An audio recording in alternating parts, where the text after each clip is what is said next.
Já são 11h16. Boa tarde para todos vocês. Estou aqui para dar continuidade à leitura de um livro muito bacana. É um spoiler que eu estou dando, para que vocês possam ter assim, o desejo, a iniciativa de comprar esse belo e excelente livro. Não estou ganhando nada com isso. Eu até indico para os meus alunos e pacientes. Pode ser um livro de autoestima? Sim, mas é um livro de reflexão. E a gente não pode generalizar as coisas. É bom para que você possa olhar e compreender o seu interior. E ainda mais se você não tem uma condição financeira de estar pagando uma terapia. Então, esse livro, ele traz assim... Ele tem uma fala, uma escrita muito simples. E eu sou apaixonada por esse livro. Ele me ajuda muito. Ele é um meu livro de cabeceira. Gosto muito. Quem me roubou de mim? E é muito interessante essa leitura. E na semana que passou, eu fiz essa pequena leitura sobre o livro. E eu parei quando ele fala que nós cometemos muitos crimes inconscientes. E esses crimes são socializados. Nós os cometemos diariamente e nem sempre nos atentamos que nós realizamos outros crimes com outras pessoas. Isso é como se tivesse sim uma justificativa de uma prática comum e refletida, da qual participamos como que não causasse prejuízo às outras pessoas. Então eu decidi ler esse livro, pedaço dele, para que você possa refletir e pensar sobre a sua vida e a vida das pessoas que estão ao seu redor. Deixa eu endireitar aqui. Então, vamos continuar nossa leitura. E o padre, ele fala que ele escreveu esse livro a partir desse desassossego que a humanidade ela se distancia assustadoramente da sua essência. E isso nós estamos vendo o que está acontecendo com a humanidade. Eu não digo somente no Brasil, mas eu falo o mundo inteiro. E eu entendo assim que nós somos pessoas que somatizamos tudo que acontece. E quando isso é somatizado, a doença ela vem, ela não perdoa. Mas a doença ela também vem revelar para nós que precisamos parar, nos ouvir, nos abraçar. Oi, Menezes, seja bem-vindo aqui. Não vou falar muito, porque eu quero ler o livro. Vou dar, assim, pequenos spoilers, porque é muito bacana. Então, ele diz que, a partir desse outro desassossego que começa, a humanidade ela se distancia assustadoramente da sua essência. Somos cada vez menos esclarecidos quando o assunto é humanidade. Conhecemos de cor o funcionamento de uma máquina, mas temos dificuldade de compreender uma lágrima humana. Até paro para pensar e creio que você para pensar nisso também. Ele diz o seguinte: estamos indispostos para discutir com profundidade os problemas que nos afetam. Estamos cada vez mais distante da cultura que nos permite acesso ao profundo do mundo. A poética, linguagem por excelência que nos conduz ao coração das realidades, tem sido constantemente banida. Prevalecem as fórmulas chulas, rasas, pretensiosamente prontas, mágicas e engraçadas. Reconheço, mas incapazes de sugerir o avanço ao que é o profundo. Com isso, nos limitamos a tocar a primeira pele das questões. E só. Ele diz o seguinte: identifico algumas explicações para isso. E eu sempre falo isso. A nossa história, o que somos hoje, ela vem de uma história construída lá atrás, lá no passado. E essa semana que passou, eu atendi uma pessoa, não vou dizer se era homem ou mulher, que ela vem de uma história muito triste. E fazendo a constelação dela, que eu utilizo para atendimento, eu trabalho com uma constelação diferenciada. Eu utilizo aqueles bonecos para que a pessoa possa falar. Porque quando ela olha para aquele objeto, ela entende inconscientemente que aquilo ali foi uma verdade. É o pai, é a mãe, um representante da vida dela. E sem querer eu montei uma constelação lá atrás da escravatura e de um sofrimento familiar, de um legado familiar que vem através dos anos atrapalhando a vida das famílias. Homens, famílias com muitas separações, famílias com doenças, e que nela atingiu pouco.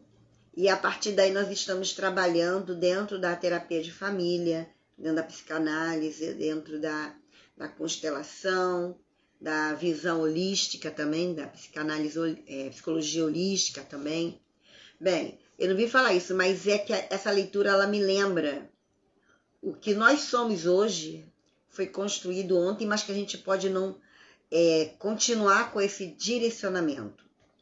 E ele diz o seguinte: identifico algumas explicações para isso.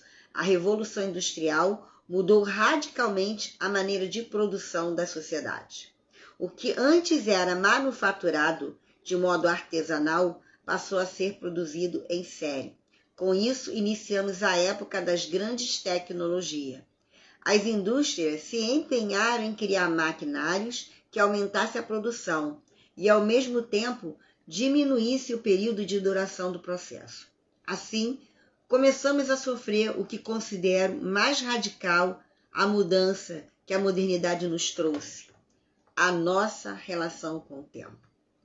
Com boa parte da supressão da produção artesanal e do modo de vida social que ela fomentava, o ser humano foi inserido em uma nova ordem cronológica.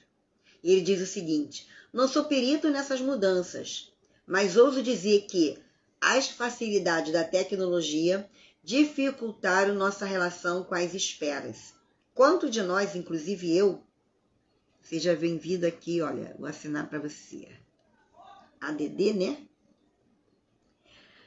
Eu digo isso porque a gente perdeu a paciência até de esperar 9 meses, há uma ansiedade generalizada, é a espera no mercado, é espera para tudo e fila. Nós não temos mais essa paciência. E a gente tudo quer que seja muito rápido. É o que a tecnologia nos trouxe, uma ansiedade, uma angústia, uma coisa que vem de dentro que o ser humano não sabe, porque o nosso inconsciente passa a trabalhar mais rápido. Porque é o princípio do prazer, eu quero aquilo, precisa ficar pronto. As crianças que são dessa era tecnológica, elas têm pressa, elas geraram ansiedade. Não sou contra a tecnologia, eu amo, eu queria estar nascendo agora para pegar uma nova tecnologia. Mas isso também nos trouxe somatizações. Tem aumentado o quê? A depressão, as doenças autoimunes, tem transformado vidas. Então, nesse tempo que a gente não tem mais tem essa dificuldade de esperar, tem nos adoecido. O tempo das demoras, que antes fazia parte da vida humana, foi sendo cada vez mais dispensado pela eficiência do mundo técnico. Mas o que tem a ver a nossa relação com o tempo, com a indisposição que tem sido tão comum quando o assunto gira em torno das questões fundamentais da existência? Qual é a relação que podemos estabelecer entre o sequestro da subjetividade e a nossa incapacidade de administrar a espera que nos legou a Revolução Industrial? Ele continua aqui na leitura dizendo: não sei ao certo como tentar responder a essas perguntas. Elas são muito sugestivas. Perguntas sugestivas sugerem uma infinidade de possibilidades de resposta. Não pretendo esgotá-las e nem tenho condição para tal. O que sei é que a mudança do mundo acarreta uma inevitável mudança do ser humano. É certo que a reprodução industrial em série submeteu o ser humano a movimentos repetitivos, rápidos, limitando-o a ser uma parte de grande mecanismo em que estava inserido. Esta é uma palavra. Tornou-se mecânico, parte de uma engrenagem cujo funcionamento depende do seu movimento coordenado. Acredito que o ritmo de trabalho era extenuante. Ao chegar em casa, tinha pouca disposição para outras coisas senão alimentar-se e dormir. Estamos no auge desse processo. É a época que nos pertence. As gerações futuras protagonizarão no outro auge, mas no agora que temos, identificamos a humanidade ainda mais absorvida pelos desdobramentos da mudança de nossa relação com o tempo. Absorvido pelos cansaços da vida que vivemos, pouco tempo nos resta para o cultivo de uma vida interior. Quando falo da vida interior, ele reporta ao direito de experimentar as realidades que nos favoreçam a transcendência, o natural movimento que nos retira do tempo para a ele nos devolver revigorados. Falo da possibilidade de, por meio dessa transcendência, acessar cada vez mais o coração da nossa verdade pessoal, permitindo-nos a posse de nós mesmos, levando-nos ao autoconhecimento que nos favoreça relacionamentos mais saudáveis, livrando-nos da possibilidade de termos sequestrado a nossa subjetividade. Se por um lado a modernidade nos causou prejuízos, por outro também nos trouxe benefício. As ciências humanas evoluíram consideravelmente. Estamos ricamente munidos de possibilidades para administrar nossos conflitos. As religiões também avançaram, inseriram em suas teologias as dores humanas. Consideraram que o discurso religioso não pode se limitar aos altares santos. Ele precisa alcançar os motivos humanos, as atualidades onde a fé se encarna. E assim nos posicionamos diante do passado, prejudicados e favorecidos. E a partir dessa consciência, voltamos nossos olhos para os desconfortos que experimentamos hoje. Não creio que o sequestro da subjetividade seja um privilégio dos nossos tempos. É certo que o despropósito do acorrentamento afetivo acontece desde que o mundo é mundo. O fato é que o avanço que nos beneficia nos dá condições de identificá-los. Com o mundo tecnológico, a internet, ela veio mostrar a fragilidade do ser humano anteriormente. E existe uma falácia, um discurso que eu particularmente não aceito muito, é que alguns profissionais, eles falam, antigamente tinha o chinelo, o cinto, o milho, seja lá o que for, para educar. E hoje, esse discurso, essa falácia, geraram lá atrás pessoas traumatizadas. Para alguns foi perfeito, para outros foi assim, traumas em cima de traumas, onde hoje eu atendo homens, mulheres adultas com traumas familiares. Porque o narcisismo daqueles pais adoeceram. Se eu não acordasse a tempo, o narcisismo da minha mãe me trago muito mal, porque o narcisismo desses pais adoece, criam violência na palavra, violência física, isso não é bom. Eu atendo adultos que ainda guardam no coração e na mente as palavras que geraram neles a timidez, dificuldade para ter autoestima. Olha a quantidade de suicídio de homens e mulheres adultos, de pastores, de padres, médicos. Então, se aquela educação lá atrás ela foi boa, por que hoje essas pessoas têm dificuldade na carreira? porque tinham que ser, eram condicionados às crenças limitantes dos pais e os legados familiares. Meu pai foi dentista, minha mãe foi médica, meu avô foi advogado, eu fui e você tem que ser. E nós vemos hoje profissionais infelizes na sua própria profissão, porque não era deles. Essa leitura acabou de me lembrar um caso muito interessante. Há uns anos atrás, eu nunca deixei de estudar, eu montei um curso na área de beleza, onde tinha uma moça jovem, de uns 30, 40 anos, que gostava de fazer cabelo naquele curso. E aí um dia eu cheguei para ela, toda semana você vem aqui, ela, porque eu amo, eu quero fazer um curso de cabeleireiro e não posso. Eu, por quê? Ah, tá. E ela me explicou. O tempo existe uma história, eu não vou contar essa história aqui. Eu sou ginecologista. Até ontem eu contei isso para uma paciente minha. Eu estava falando sobre orientação de carreira. Ah, sim. Por quê? Ah, porque eu tive que seguir o legado dos meus pais, a minha família, todos são médicos e eu tive que seguir.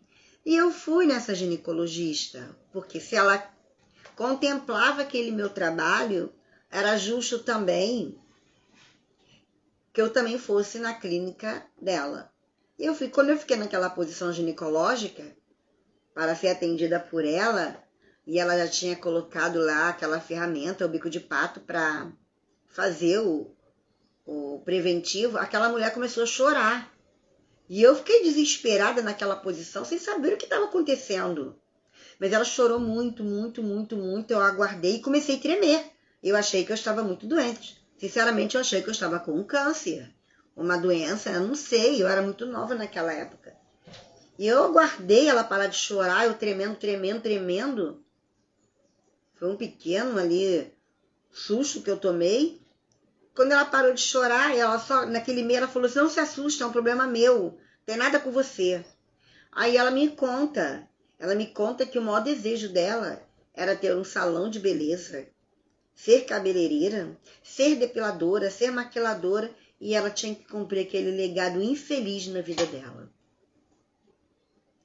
E ela não foi mais lá no meu curso, eu não pude mais, ela pediu para mim educadamente que eu não fosse mais na clínica dela, porque eu estaria fazendo mal para ela, porque a lembrança não estava sendo boa. Então, educação com palavras violentas, físicas, psicológicas, não ajuda. E hoje a gente enxerga isso porque a internet tornou visível aquilo que estava invisível. Então, vamos continuar aqui a nossa leitura. Comparei aqui que o fato é que o avanço que nos beneficia nos dá condições de identificá-lo. Creio que tenhamos chegado ao cerne da segunda pergunta. Nossa incapacidade de esperar está favorecendo o crescimento das relações sequestrantes? Ele responde, creio que sim. Desaprendemos o artesanal da vida. Nossos cotidianos nos apresentam cada vez mais.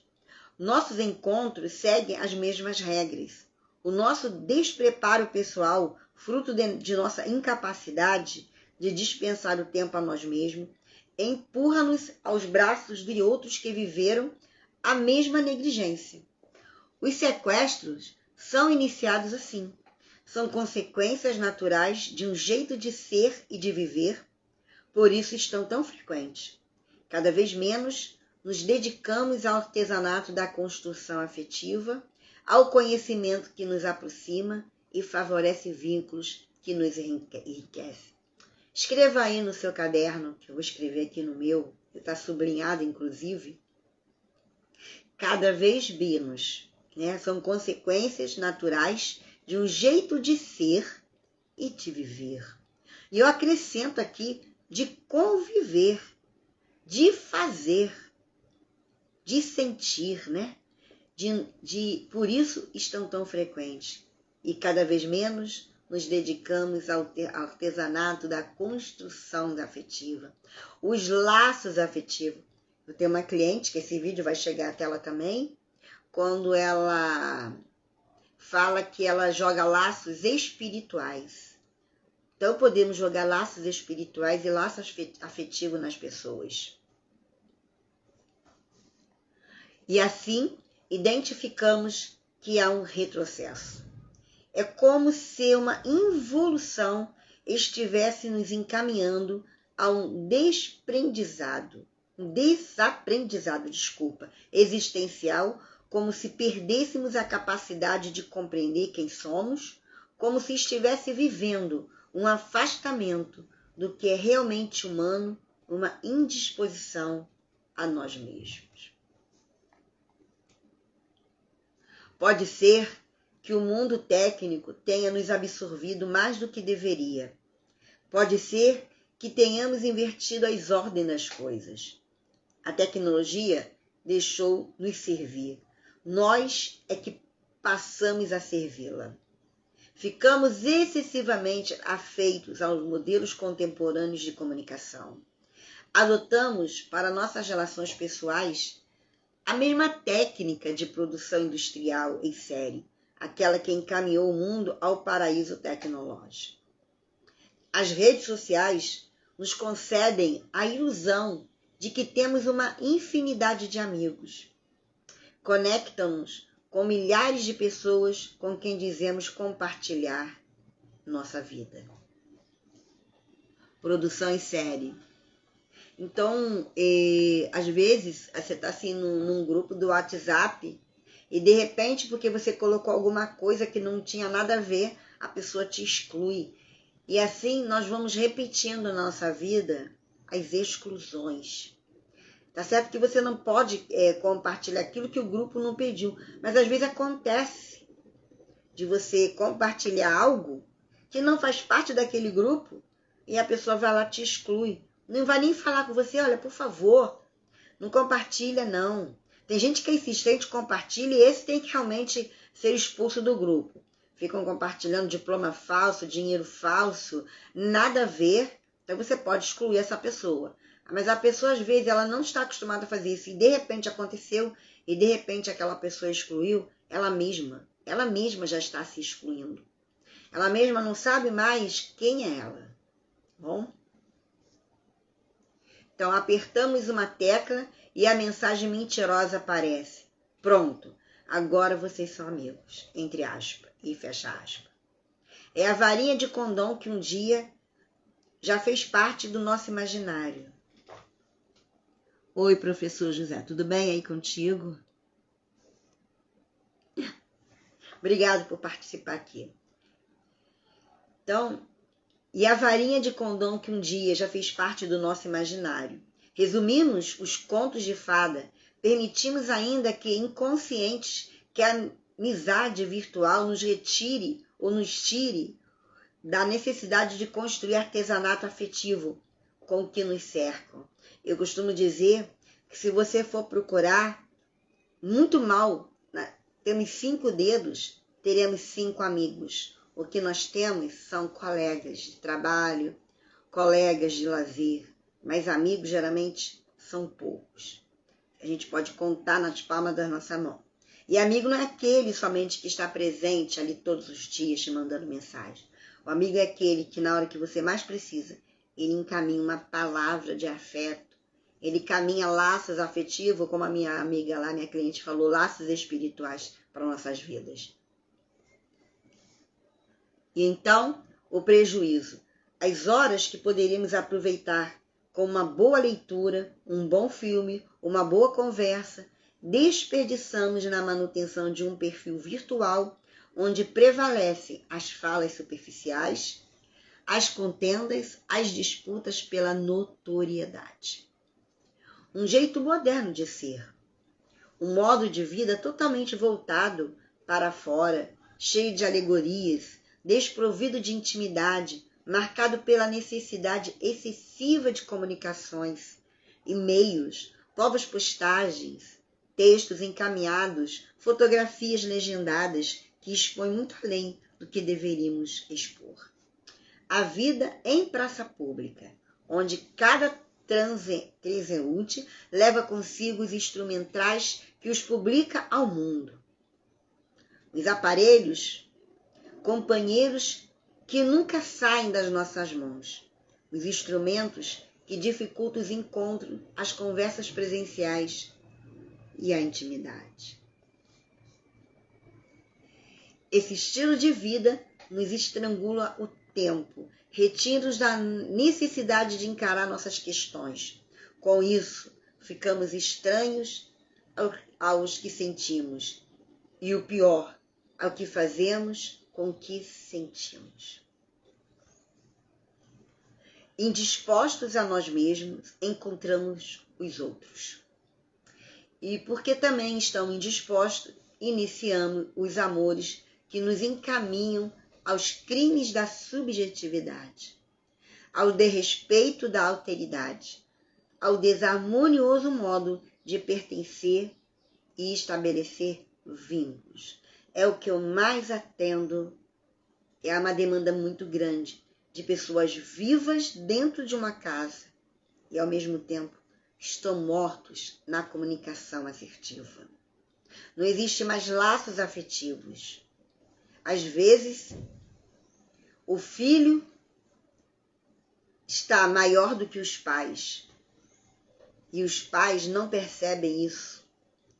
Os pais se tornam pequenos e aí chegam para mim e falam: o meu filho não me obedece mais, porque estão todos na internet, ocupados com alguma coisa, não tem um livro dentro de casa, ninguém lê. Gente, o meu maior prazer é ler, é ensinar, e a terapia que eu faço é de ensino. Muitos trabalhinhos, muitos diálogos, inclusive esse livro eu indico também. É um livro de autoestima. E daí? Mas é um livro para você ler e fazer uma autorreflexão, porque isso ajuda muito. Então vamos lá. O desconhecimento dos organismos afetivos é cada vez mais comum. As pessoas sofrem, mas não sabem por que sofrem. Sendo assim, ficam impossibilitadas de chegar à origem do desconforto. Existem pessoas que estão tão rígidas no seu pensamento que elas não são capazes de construir e desconstruir minuto a minuto a sua vida. Há uma resistência, pessoas não têm facilidade de adaptação ao novo. E esse novo está dentro da família. É meninas, crianças, adolescentes, adultos que chegam com palavras que o pai, a mãe, o irmão falou. Você não serve para nada, você não vai dar nada, você vai entrar numa profissão que não vai dar dinheiro. Como assim? Não vai estudar pedagogia, não vai estudar direito, você não vai estudar música, você não vai fazer arte porque isso não dá dinheiro. Já atendi diversas pessoas que ganhavam dinheiro, e a gente vê isso hoje, com o mínimo, com a tecnologia, com a arte do desenho. Para você ganhar dinheiro, você tem que amar a sua profissão. Não é ser engenheiro, ser advogado que você vai ser milionário. Não. Vai ser com aquilo que você ama. Não adianta eu estar na área da tecnologia, porque eu vou me tornar improdutiva. Porque a tecnologia dá dinheiro, mas eu sou péssima nessa área. Eu aprendo aquilo que é necessário para mim, mas eu sempre vou estar dentro do RH, treinamento, desenvolvimento humano. É o que eu amo de paixão. E sempre me especializando nessa área. Dentro da tecnologia, eu vou me especializar para atender meus pacientes online, híbrido e presencial. É o que eu amo fazer. Não adianta eu me formar em informática, porque eu não vou dar conta. Então, os pais têm que entenderem que não é o legado familiar, não é porque eu sou médico que minha filha vai ser médica. Minha filha pode ser uma atriz, pode ser uma cantora. Isso não dá dinheiro para ele, para o pensamento do pai. Mas para o pensamento do filho, talvez não seja aquilo que ele deseja. Então, nós temos que parar e pensar. O que os filhos querem, aquilo que ele vai seguir. Cabe a gente orientar. Não fazer com que seja um processo decisório na vida, meu legado familiar. Por que eu tenho que fazer arroz igual a minha mãe e meu pai? Você precisa experimentar formas diferentes. Quem falou para você, que eu sempre cito esse exemplo, que o arroz você precisa lavar é necessário, mas tem arroz que nem precisa lavar. Que você precisa fritar um alho, colocar óleo, água quente e fazer o arroz. Quem explicou isso? Eu decidi fazer diferente, eu não gosto de gordura. O que eu faço? Eu corto alho, pico, ralo, moo, coloco na panela, coloco meu arroz, coloco a quantidade de água certa e não coloco óleo, coloco sal, coloco o que eu quiser. Aí meu arroz fica solto. Eu evitei a gordura. Não fritei o alho, porque o alho ele tem químicas ali que vai favorecer o meu organismo. Para mim, eu tenho facilidade de beber água com alho que fica na geladeira, água com limão, água com maçã. E quando às vezes eu saio de casa cedo, eu lavo o arroz, coloco na panela, coloco a água, coloco o alho. Às vezes eu corto o alho e boto na geladeira, deixo ali. Quando eu chegar, eu ligo o fogo ou não, eu não sei se eu comi na rua, e vou fazer meu arroz, eu não vou fritar alho, porque o alho vai perder todo o nutriente dele fritando. Então, quem disse que eu preciso seguir os legados familiares? Eu tenho até um livro aqui que eu comprei, porque eu fui fazer um treinamento, uma consultoria. Deixa eu ver se eu acho aqui esse bendito desse livro. Ai, Jesus, cadê ele? Eu não sei onde é que está agora no momento, mas depois eu mostro. Famílias que não se dão bem quando montam um negócio. Eu não sei onde que eu botei esse livro. É um livro grande, muito bacana. Mas eu volto aqui, depois eu mostro. Não sei onde eu coloquei esse bendito desse livro, tá? Eu mostrei. Eu não sei onde eu coloquei, gente, mas tudo bem. Eu fui fazer uma consultoria, fui ler esse livro, fui estudar para fazer essa mentoria com essa família que estava em desarmonia e tinha um comércio. Então, na mentoria eu consegui colocar cada pessoa no seu devido lugar. E o respeito é fundamental, a ética, o domínio da justiça, o domínio da equidade, o domínio da ética, da responsabilidade. Isso é fundamental até na convivência familiar. Porque a palavra interdependência, ela sumiu do dicionário. Só existe dependência e independência. E os três precisam caminhar junto para que eu possa ter um movimento ao crescimento. Então, vamos voltar aqui.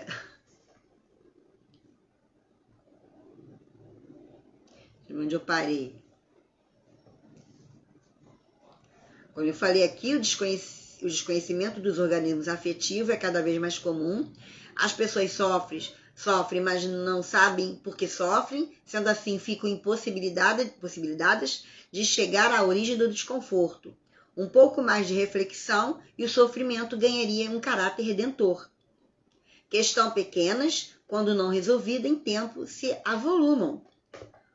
Tornam-se montanhas aparentemente intransponíveis. O instrumental que pode nos fazer transpor o obstáculo é o mergulho em nós mesmos. Olhar para dentro de nós. E aí ele diz que, por isso, este livro, para pensar juntos a possibilidade de refletir a maneira como vivemos. Quem sabe, ao longo da leitura, que eu vou dar continuidade, ele diz o seguinte, a palavra dele, a gente se motive a abrir portas, mudar atitudes, romper cativeiro, acender luzes, promover liberdade em nós e nos outros. Como Gandhi falou, se você quer a mudança do outro, seja você a mudança. Uma outra palavra que eu gosto também, que está em Romanos 12:2, para que a gente possa renovar a nossa mente, para experimentar as coisas boas e agradáveis. Deus fez tudo perfeito.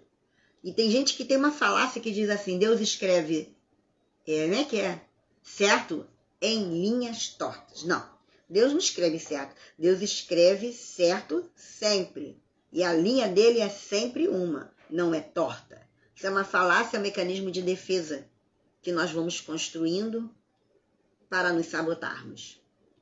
Então, eu mais tarde vou dar continuidade. Se você gostou desse vídeo, desse podcast ao vivo, compartilha, que eu creio que isso vai ajudar a muitas pessoas. Vamos expandir a nossa consciência, deixar de viver o comum, o normal, para sermos natural. Por isso, eu desenhei um projeto que já é antigo, é um projeto DNA, que é o desenvolvimento natural do autoconhecimento. E assim você vai poder mudar de vida. Se você quiser entrar em contato comigo, como terapeuta, como mentora, meu telefone é 021 96885 8565. Estou com um projeto de um grupo terapêutico, num preço que você vai pagar por mês, e muito conteúdo, 4 encontros pelo Zoom, um individual, para que eu possa conhecer você e dar continuidade numa terapia que facilite mais a sua desconstrução, porque a cura, ela só vai acontecer no seu processo decisório. Mas também não existe cura 100%. O que existe é o teu processo decisório. Eu quero transformar a minha vida. Nós vemos a lagarta se transformando em borboleta. Tem todo um processo. Então, se você decidir a se curar, entre aspas, tudo vai depender de você. Tudo vai depender da sua construção de vida, dos pilares da ponte que você vai construir, ou da escassez para a vitória, da tristeza para a alegria. Existem pilares na vida e nós precisamos aprender a construir, momento a momento, todos esses pilares na nossa vida, para que você tenha saúde mental. Porque hoje em dia tem aumentado muito as doenças emocionais, a borderline, as doenças autoimunes, depressão, suicídio, da criança ao idoso. O Alzheimer também. Alzheimer ele pode também ser adquirido, pode ser, e é biológico, a epigenética fala, mas ele pode nunca aparecer na sua vida como qualquer doença autoimune, um câncer. Mas se teu emocional, se a tua imunidade baixar no momento inapropriado, como aconteceu comigo, quando eu estava bem, mas eu já tinha sofrido lá atrás várias situações, e quando eu estava bem, dando aula na Universidade Estácio, em Nova Friburgo, a doença ela veio com toda e arrebentou com a minha vida, e faço tratamento até hoje. Então, tá tudo sob controle. Tô aí para fazer uma outra cirurgia para colocar prótese no meu olho, de novo, para ver se consigo organizar e tirar um pouco a franja aqui para não incomodar nem a mim e nem a vocês. Ok? Muito obrigado pela participação de vocês. Eu acredito que mais tarde eu estarei fazendo outra live dando continuidade a esse livro tão magnífico, Quem Me Roubou de Mim. Muito bom mesmo. Eu espero que vocês estejam se agradando. Vou te mostrar aqui a capa, ver se eu consigo, né? Vamos tentar aqui. Olha. Deixa eu tirar aqui, ó. Esse livro que eu estou lendo. Quem me roubou de mim?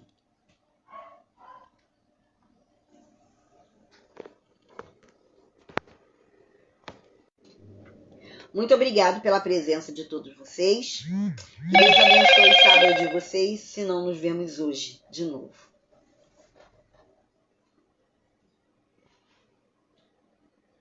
Como é que apaga isso, meu Deus? Eu sempre me enrolo. Jesus, como é que eu tiro isso?